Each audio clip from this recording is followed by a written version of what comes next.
Genre, la personne approche, tu as déjà la réponse. Ça revient à la vidéo numéro 1 pour savoir qui te sollicite. Genre, quelqu'un qui t'a insulté hier à la réunion, il approche ou elle approche, tu as déjà la réponse à la sollicitation qui ne t'a même pas encore été donnée.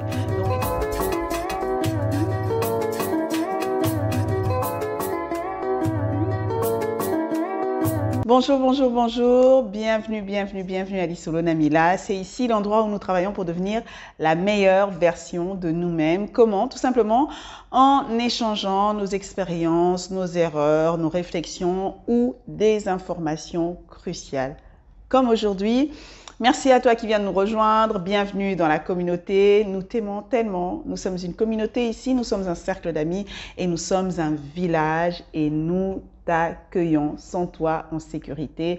Tu peux t'exprimer comme tu veux dans la zone de commentaires, mais avant tout, pour vraiment faire partie de la famille, écoute, clique sur s'abonner et sur la petite cloche, tout simplement, pour savoir à chaque fois que nous postons des vidéos. Ce sera utile, surtout si tu aimes cette vidéo. Et toi qui reviens, merci encore. Ça fait vraiment plaisir de compter des personnes importantes, intelligentes, occupées surtout, qui reviennent et qui regardent la vidéo et qui laissent des commentaires et qui partagent. Ça fait plaisir et j'espère que ça vous aide. Nous continuons avec notre sujet, apprendre à dire non. Je ne devrais pas sourire, mais bon, c'est qu'on ne dit pas non méchamment, on dit non parce qu'on s'aime, parce qu'on se priorise, parce qu'on aime les autres, parce qu'on veut leur rendre de bons services, parce qu'on ne peut pas être partout à la fois. Si vous avez le don d'ubiquité, vous pouvez être à deux endroits au même moment, il faut me le dire. Pour l'instant, je pense qu'on est tous à égalité. On ne peut être qu'à un seul endroit, à un moment. Et on ne peut pas répondre aux sollicitations de tout le monde. C'est aussi simple que ça. Ce n'est pas du tout une question de méchanceté. Ce n'est pas du tout une question de se sentir coupable quand on dit non. Parfois, il faut juste dire non. La vidéo précédente a parlé des préludes. Si tu ne l'as pas regardée, écoute, je te la mets là. Donc, mes pauses. Vas-y. Et après, tu reviens, s'il te plaît. C'est pas une suite. Ok, si tu regardes cette vidéo sans avoir regardé la numéro 1, c'est pas un problème, tu comprendras, mais c'est juste qu'on a bien posé les bases de l'autre côté.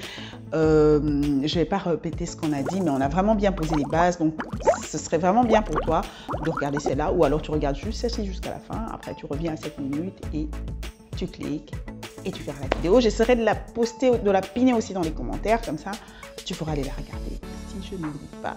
Et je le rappelle, nous sommes en collaboration avec le coach Kojo Kaba. Il n'a pas fait de vidéo parce qu'il est vraiment dans beaucoup de choses, notamment des formations et des échanges en ligne. Tous les détails nécessaires seront mis dans la zone de description. Mais il nous a donné les infos. Quoi de plus valeureux que l'information? À part le temps et les connexions. L'info, même quand tu es connecté, tu dois avoir l'info, sinon personne ne va te regarder. C'est super important et moi je lui en suis très reconnaissant. Merci.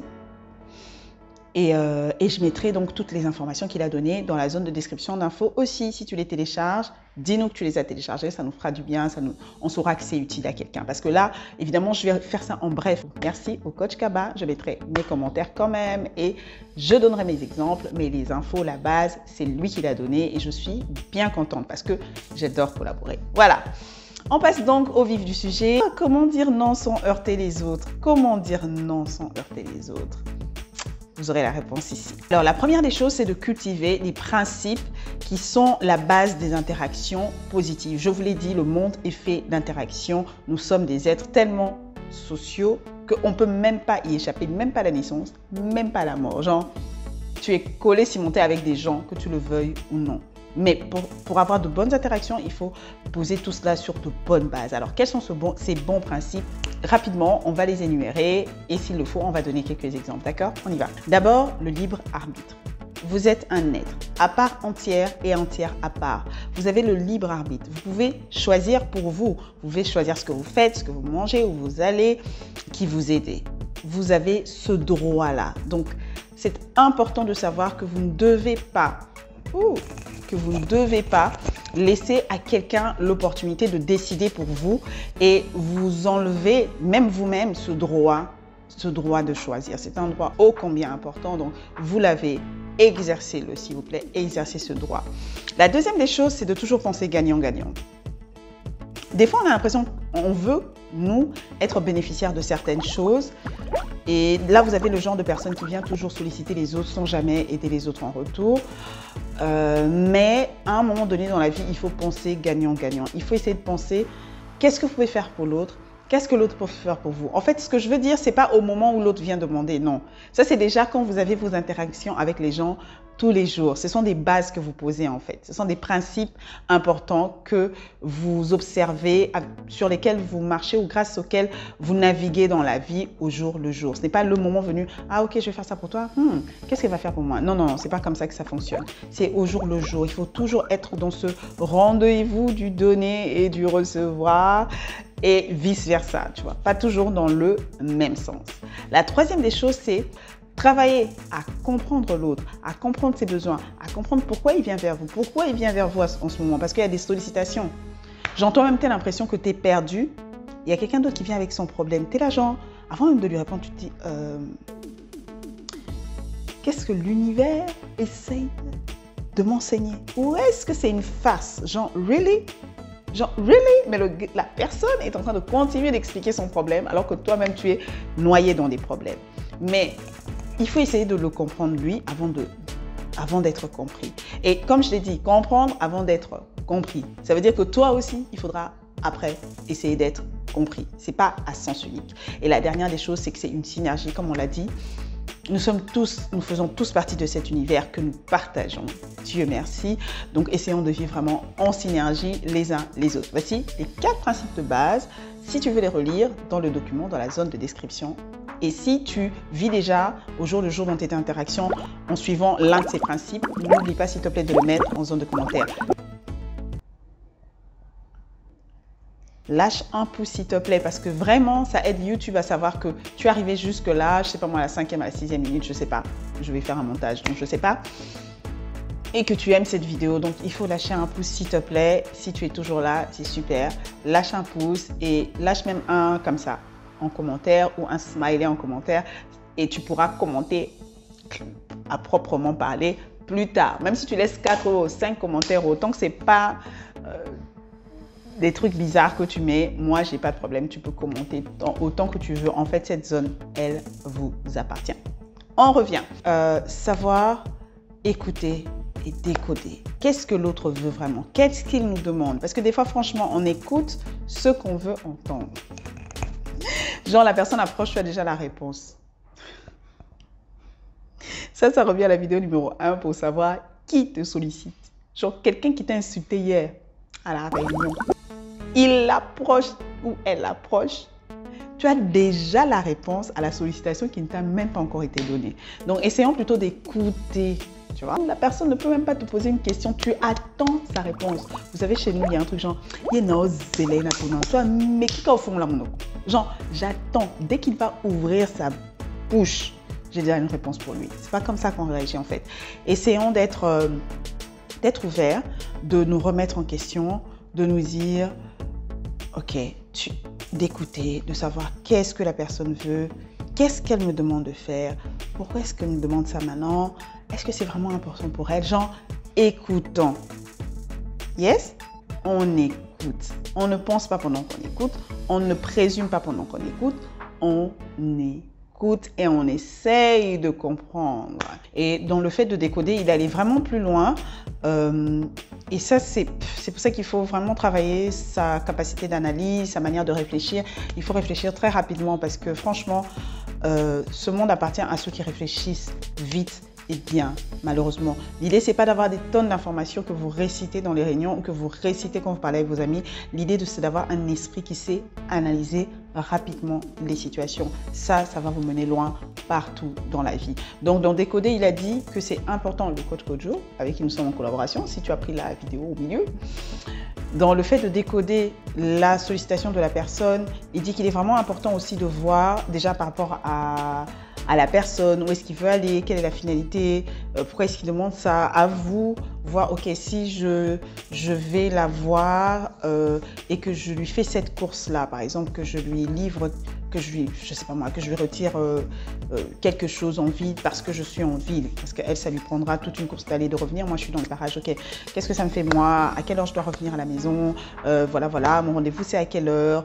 Si je suis en retard, voilà. Évaluer par rapport à vous, par rapport à vos objectifs, mais surtout évaluer par rapport à la personne. Est-ce qu'il y a des motivations cachées? C'est là même que ça m'intéresse. Est-ce qu'il y a des motivations cachées? Est-ce que la personne, c'est juste une personne qui veut s'en tirer égoïstement, qui refuse de faire une tâche et qui pense que, oh, mais il pourra le faire, ou voilà. Il faut avoir des capacités d'analyse, c'est important. En tout cas, cherchez à les développer. Si vous voulez qu'on en parle dans la zone de commentaires, dites-le moi ou sur Instagram. Il faut savoir que, ça je le lis parce que je n'ai pas envie de dénaturer ces propos, toute sollicitation devient une urgence dans votre programme parce qu'il faut donner une réponse à votre interlocuteur. Alors que nous devons, par principe, nous focaliser sur ce qui est important dans la vie. Mais par moment, l'urgent prend toujours le pas sur l'important. Oh my God! Pourtant, notre vie, le plus important, c'est l'important. Les choses importantes, les projets importants, les développements importants, c'est ce qui va nous servir en fait au long terme à atteindre nos objectifs et nos buts. Mais il y a toujours des choses urgentes qui déboulent de je ne sais où, comme les sollicitations, comme des choses rapides que tu dois faire. Et ça peut empiéter sur ce qui est important dans votre vie, dans votre carrière, dans votre vie de famille. Parce que je parle beaucoup de carrière, mais il y a aussi la vie de famille. Hein. Il y a des urgences, il y a des questions qu'on vous pose ou des sollicitations d'amis. Ça vous ampute 1 heure que vous pourrez passer avec votre conjoint ou 1 heure que vous pourriez passer avec votre enfant ou vos enfants. Après, on va vous dire « Ah ouais, mais c'est qu'1 heure ». Oui, mais comme je le dis souvent, en réalité, on passe 8 heures au travail. En fait, vous n'avez que 2 heures, 2 heures et demie à passer ensemble. Grand max, hein. Et dans cette heure-là, s'il faut que vous preniez 1 heure pour aller boire un verre avec un ami, avec un collègue et tout, c'est un choix. En fait, comme ça, on a l'impression « Ah, c'est rien, on a toute la vie avec les enfants ». Qui te dit que tu as toute la vie avec les enfants? Just say. Je sais, c'est déprimant, mais c'est la vérité. Donc tout ça, c'est vraiment, il faut balancer, quoi. Et avec les époux, c'est encore pire. Des fois, on a des projets personnels les uns les autres. Chacun ses projets personnels, chacun ses ceci, chacun ses réseaux sociaux, chacun ses... Ou continue de travailler à la maison, ce que je n'encourage absolument pas. Vraiment, vraiment. En tout cas, si tu veux, tu peux le faire. Mais je te décourage. Continue de travailler pour ton entreprise à la maison. De toute façon, un employeur responsable ne te demanderait pas de le faire, franchement. Vous avez peut-être que 2 soirées le mois, peut-être 1 le mois.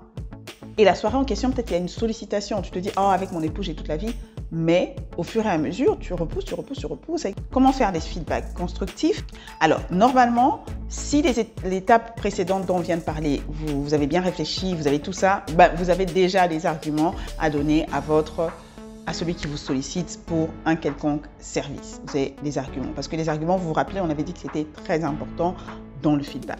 Ayez toujours un esprit ouvert, un esprit bon, un esprit qui est prompt à aider en fait. Même quand vous ne pouvez pas aider, parlez à la personne avec cette ouverture-là et ça se sent. Et ça se sait. Et aussi, n'ayez pas peur de recommander la personne à quelqu'un d'autre qui peut l'aider autant que vous, si vous ne pouvez pas. Des fois, on a l'impression que ouais, on jette la patate chaude à quelqu'un d'autre. Pourtant, non. Voilà, c'est une solution que vous lui proposez. Comme on dit, c'est un monde d'interaction. Vous aurez besoin de lui, l'autre aussi aura besoin de vous. Voilà. Ça sera à la personne de savoir gérer si elle veut l'aider ou pas. C'est au moins une piste de solution. Si vous êtes toujours là, n'oubliez pas de lâcher un like et n'oubliez pas de laisser vos commentaires par rapport à ce qu'on a déjà dit jusqu'ici. Franchement, j'ai besoin de vos contributions parce que c'est un sujet important. C'est quelque chose dont on parle, j'ai l'impression qu'on n'en parle pas trop. Donc, j'aimerais bien vous entendre sur ce sujet-là. Pour continuer sur la lancée des feedbacks, pour donner un feedback constructif et de la bonne manière.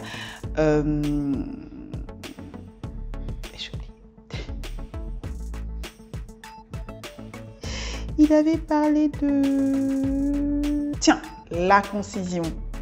La concision. Parce que quand j'ai vu ça, ça m'a vraiment fait repenser à quelque chose d'autre que j'ai vu. C'était pas du tout le même secteur, mais c'est toujours important. C'est qu'il faut être concis dans sa réponse en fait. Arrêtez de... Ne ramez pas, ne faites pas 2 heures du temps à dire une chose que vous pourriez dire en 3 minutes. Parce que l'exemple que j'ai vu une fois dans une émission, c'est que... c'était pas le même sujet, mais... Disons que vous allez dans un magasin et que vous voulez acheter quelque chose, votre épicerie ou je ne sais pas, et la personne vous dit « Désolée madame, il est 18 h, vous ne pouvez pas entrer, il est 18 h moins 1, vous ne pouvez pas rentrer, on ferme à 18 h. » Oui, mais il est 18 h moins 1, je vais juste prendre des pâtes. Oui, mais non, madame, vous ne pouvez vraiment pas. Là, il y a la caissière qui est déjà en train de compter l'argent. Oui, mais je payais cash, elle pourra toujours ajouter ça.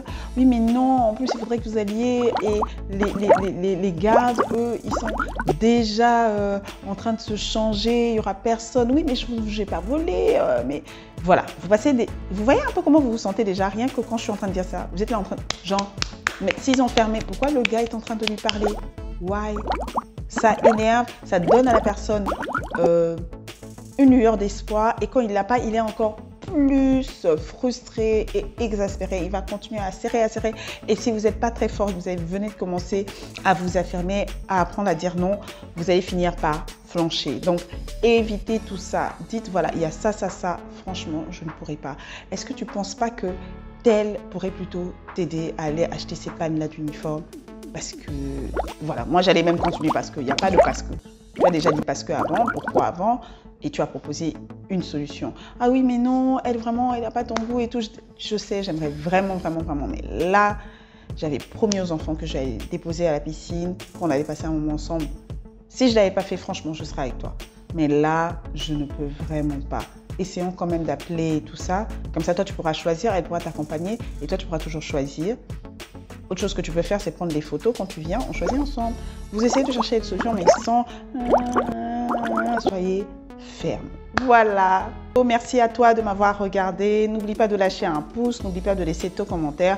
Et s'il te plaît, avant de me quitter, envoie la vidéo au moins à une personne. Partage la vidéo. En tout cas, si elle t'a plu, partage la vidéo. Et s'il y a des choses qui ne t'ont pas plu, lâche un pouce down comme ça et dis-moi pourquoi tu n'as pas aimé. Comme ça, on va essayer d'améliorer la vidéo. Bye bye.